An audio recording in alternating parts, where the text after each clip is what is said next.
Quand la tristesse arrive, je sais tu es là, toujours près de moi. Bon samedi, bienvenue à votre émission La Victoire de l'amour. J'espère que vous allez bien ce matin, qu'on se prépare à vivre une belle fin de semaine. Et pour nos samedis, maintenant, vous savez que c'est plein de joie avec notre petite sœur sourire à nous, sœur Angèle, et Marcia Pilote.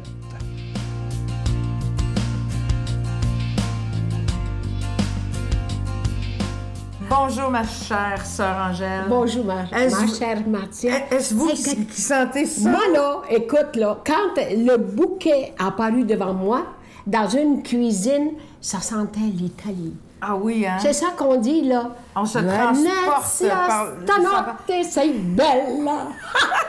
OK. Sœur Angèle, oui. On va se le dire, il y a parfois des moments dans la vie où notre vie semble être sans saveur, sans épices, sans fines herbes. Sans fines herbes. Sans parfum. Sans parfum. Les fines herbes dans la vie, ça représente, dans la cuisine, ça représente quoi? Oh, ça représente, ma chère, un beau jardin. Le jardin, tu vas chercher du basilic, ou tu vas chercher de la ciboulette, des patates pilées à la ciboulette, la belle sauce bolognaise, tu sais, on le dira en secret, comme Sylvain se fait, avec du basilic, et là, tu vas du persil. Là, chacun de ces fines herbes a un nom et sa raison d'être. Sais-tu laquelle? Le basilic, il parfume tout ce qui pèle tomate. Donc, il vient ajouter de la vie, de la saveur, l'amour dans le plat. Parce que la tomate, tu connais ça, la tomate? Oui. Dès le départ, elle était jaune. Et les petits cochons mangeaient ça, ils couraient tellement vite, ils ont dit c'est bon. Alors, on a créé la pizza margherita. Et ça, tout le monde a dit, ben voyons donc. Et la ciboulette, tu sais, c'est vraiment cette petite fraîcheur d'amour. Une petite fraîcheur d'amour, mais qui fait toute la différence dans un plat. Absolument. Et si on fait le parallèle, sœur Angèle, dans la vie, cette petite fraîcheur d'amour-là, qui est les fines herbes, qui sont les fines herbes de la vie, on peut en ajouter dans notre vie quotidienne? Bien sûr. Comment on fait ça? Ça donne, en le mettant dans toujours, que je reviendrai toujours, l'amour. Tu mets l'amour, tu mets ta touche personnelle. Tu sais, quand t'aimes quelqu'un, là, profondément, t'aimes ton chum, là. On va dans les choses claires, là. Oui. Moi, le mien, j'ai pas besoin d'y en faire. Vous aimez votre mari, moi, j'aime mon chum. Ton chum. Donc, l'amour... Et tu vas faire une sauce. Pour lui, elle goûtera pas pareil si moi, je vais la faire. Parce que toi, il y a ajouter ma touche. Oui. Donc, l'importance, est-ce que je me trompe si je dis l'importance de cultiver son jardin de fines herbes, cultiver son jardin d'amour? Oui, les gens pensent que c'est banal. Non. Voyez-vous, le persil, c'est le bouquet du chef. Un cuisinier, un chef ne peut pas en faire la cuisine sans le persil. C'est que c'est bon, on dit un bouquet de persil. C'est pas pour mettre à côté, parce qu'il y a beaucoup de chlorophylle. Et le chlorophylle, c'est celle qui t'allume. C'est celui qui t'allume. Oui, c'est la vie. Tu sais, les aromates, là. Oui. Les aromates, là, je ne vais pas te couper, là, mais les aromates, c'est autrefois, là. Moi, j'ai été en Égypte. On embaumait les morts. Oui, avec la sauge la sauge, le romarin, et tout ce qu'il y a dans les jardins. Et puis, ça met tout ça, beaucoup de... Il y a des rythmes, il y a de l'amour. Comme un rituel autour des fines herbes. En terminant, sœur Angèle, dites-moi, si je veux cultiver mon jardin de fines herbes, mon jardin d'amour tous les jours, et que je veux entrer ça dans une idée de spiritualité, je commencerai par quoi? Tu te fais un beau jardin, tu t'assois à côté et tu penses que Dieu créa tout cela par amour pour toi. Notre Père qui es aux cieux, que ton nom soit sanctifié, que ton règne vienne, que ta volonté soit faite sur la terre comme au ciel. Donne-nous aujourd'hui notre pain de ce jour. Pardonne-nous nos offenses comme nous pardonnons à ceux qui nous ont offensés. Ne nous laisse pas entrer en tentation, mais délivre-nous du mal, car c'est à toi qu'appartient le règne, la puissance et la gloire pour les siècles des siècles. Amen. La Victoire de l'amour vous invite à sa retraite spirituelle les 5, 6 et 7 octobre 2018 sous le thème La vraie vie avec Jésus, en compagnie de l'abbé Donald Thompson, Brigitte Bédard, Miguel Padilla, Sylvain Charon et la chanteuse de renommée internationale Giorgia Fumenti qui offrira un spectacle. Et comme invité spécial, nous avons le privilège de recevoir l'unique Marcia Pilote.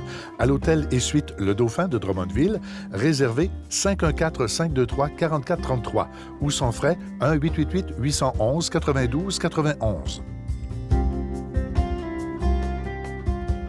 Je prends quelques instants pour solliciter votre aide pour le ministère de la Victoire de l'amour. Comme vous le savez, nous devons payer pour être à la télévision, que ce soit pour la production, la diffusion.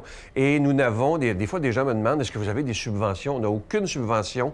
C'est vraiment les dons de chaque personne qui écoute qui permet à cette émission de durer depuis plus de 23 ans maintenant. Et on dit qu'on juge un arbre à ses fruits. Et je peux vous dire, et vous le savez, les fruits, ils sont nombreux. Pour le mois de juillet, comme les mois d'été sont toujours assez difficiles, même parfois très difficiles au niveau des dons, il n'y aura pas de cadeau du mois. Et moi, ce que je vous demande avec l'équipe, c'est est-ce que vous êtes prêts à donner simplement par amour pour le Seigneur? Alors, je vous donne l'adresse. La Victoire de l'amour, casier postal 120, succursale Boucherville à Boucherville, le J4B 5E6, je vous la redonne. La Victoire de l'amour, casier postal 120, succursale Boucherville à Boucherville, le J4B 5E6. Également par téléphone, par carte de crédit, du lundi au jeudi, de 8h à 17h, dans le 514-523-4433, 523-4433 ou sans frais, le 1-888-811-9291, 1-888-811-9291 et aussi sur notre site Internet, le www.lavictoiredelamour.org. Et aujourd'hui, j'aimerais m'adresser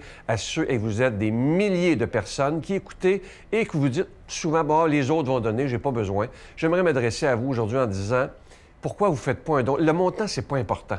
L'important, c'est de dire, je vais faire ma petite part pour que la parole de Dieu soit annoncée. Et je vous rappelle évidemment que vous recevrez un reçu pour fin d'impôt. Merci de tout cœur de donner des mains à la Providence.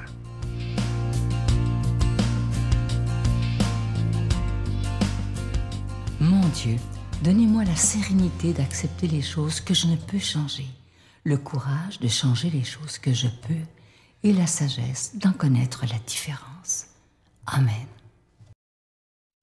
Aujourd'hui, la parole de Dieu est proclamée par quelqu'un qu'on apprécie beaucoup. Il est pasteur à Trois-Rivières, le révérend Joël Lapierre.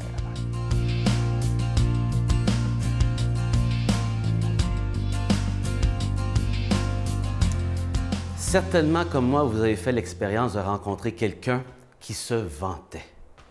Et on s'en souvient toujours lorsqu'on rencontre des gens qui ont tendance de parler d'eux-mêmes et qui ont tendance à raconter et glorifier leurs expériences passées, leurs grands accomplissements. Il y a toujours, après un certain temps, un malaise, surtout si c'est à répétition et qu'une personne a cette fâcheuse tendance.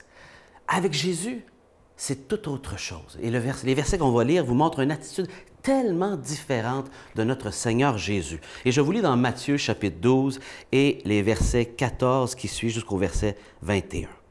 Les pharisiens s'en allèrent et tinrent conseil pour décider comment ils pourraient faire mourir Jésus. Encore une fois, on voit ici, dans les versets précédents, ils étaient choqués de voir Jésus qui semblait ne pas prendre égard au jour du sabbat. Et ils ont décidé qu'ils voulaient en faire avec lui. Quand Jésus apprit cela, il quitta cet endroit et un grand nombre de personnes le suivirent. Il guérit tous les malades. Il n'y avait pas de maladie trop grande pour Jésus. Mais il leur recommanda de ne pas le faire connaître. Et c'est là que ça attire notre attention. Il ne voulait pas qu'il fasse connaître ce qu'il faisait. Pourquoi? Afin que soit accompli ce que le prophète Ésaïe dit. Et c'est des paroles qui sont prises dans Ésaïe chapitre 42 et les premiers versets de ce chapitre. Des chapitres qui, dans le livre d'Ésaïe, sont consacrés à parler du Messie à venir et d'annoncer un message d'espoir pour les Juifs, il y a de cela 700 ans avant Jésus-Christ.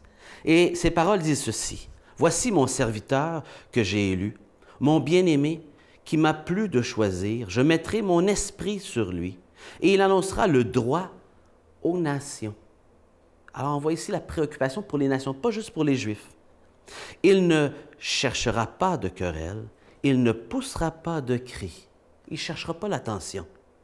On n'entendra pas sa voix sur les places, il ne brisera pas le roseau froissé, il n'éteindra pas la mèche qui fume encore, jusqu'à ce qu'il ait conduit le droit à la victoire, qu'il ait conduit la justice là où qu'elle doit être.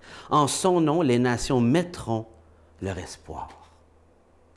Et donc, on a Jésus ici qui, contrairement à l'être humain, demande ici dans une situation particulière, et il ne fera pas toujours cela, mais à ce point-ci, il ne veut pas que s'emballent les gens de ce que Jésus fait. Malgré le mauvais désir des pharisiens, Jésus continue son périple et il ne veut pas attirer leur attention, il s'en va ailleurs et même les miracles qu'il va faire. Et donc, tous les gens qui le côtoient vont être guéris. Il leur demande de ne pas faire connaître. Il sait comment les gens ont tendance à s'emballer. Et il y a deux raisons principalement. Il ne faut pas ici confondre courage et imprudence. Pour le moment, Jésus se retire sagement pour éviter les confrontations parce que ce n'est pas encore le temps. Il y a un temps pour toute chose. Et de plus, il veut éviter la publicité et que les gens s'emballent et prennent cette occasion pour voir en Jésus, comme les rabbins en avaient parlé dans le passé, un homme qui vient pour apporter la délivrance de Rome, pour des raisons politiques, alors que Jésus n'est pas là pour ça. Jésus devait enseigner que le Messie n'était pas venu écraser le pouvoir en place, mais pour faire le paiement de nos fautes. Pas venu pour un trône, mais pour une croix, avant qu'il puisse annoncer partout son histoire et le faire connaître, quitte à avoir de la mauvaise publicité. Et aujourd'hui, on peut évidemment raconter tout à son sujet. Jésus prend plaisir à voir ceux qui croient en lui raconter ses exploits, le vanter maintenant. Mais remarquez bien cette prophétie qui est prise dans Ésaïe et qui donne quelques vérités importantes à remarquer.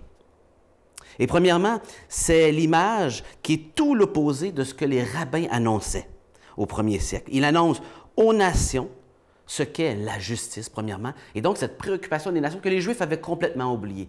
Ils oubliaient ces gens qu'ils appelaient les maudits non-juifs. Il ne sera pas vu et entendu à crier et chercher l'attention des gens. Non, il y a un temps pour toute chose. Et le mot utilisé ici pour crier, c'est comme le cri d'un aboiement de chien. Ce n'est pas positif ici. Pas public. Et en plus, on dit qu'il n'écrasera pas le roseau froissé. C'est-à-dire qu'il n'est pas venu pour décourager, mais il est venu pour encourager, pour nous relever de notre faiblesse. Et en lui, on dit, les non-juifs, les païens auront l'espoir. Il est venu apporter un message d'espoir pour vous et moi. L'autorité de Jésus se manifeste discrètement et avec la douceur d'un serviteur, tellement différent de ceux qui se vantent et cherchent l'attention. Dans la justice, il n'est pas écrasant, mais s'exprime avec amour et bonté.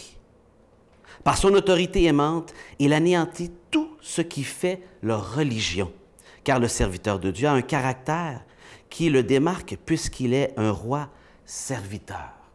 Et il s'adapte toujours à son auditoire. À cet auditoire qui est humble, Jésus parle avec douceur. À cet auditoire faible, il encourage, il relève. À celui qui manque d'espoir, il donne de l'espoir. Mais à ceux qui étaient orgueilleux, comme les pharisiens, qui étaient arrogants, qui se pensaient autosuffisants et merveilleux, il rentre dedans. Et pour la majorité d'entre nous, bien, ce message est important. Un homme doux et aimant pour vous et moi. Passez une belle journée. Je vous salue Marie, pleine de grâce. Le Seigneur est avec vous. Vous êtes bénie entre toutes les femmes, et Jésus, le fruit de vos entrailles, est béni. Sainte Marie, Mère de Dieu, priez pour nous pauvres pécheurs, maintenant et à l'heure de notre mort. Amen.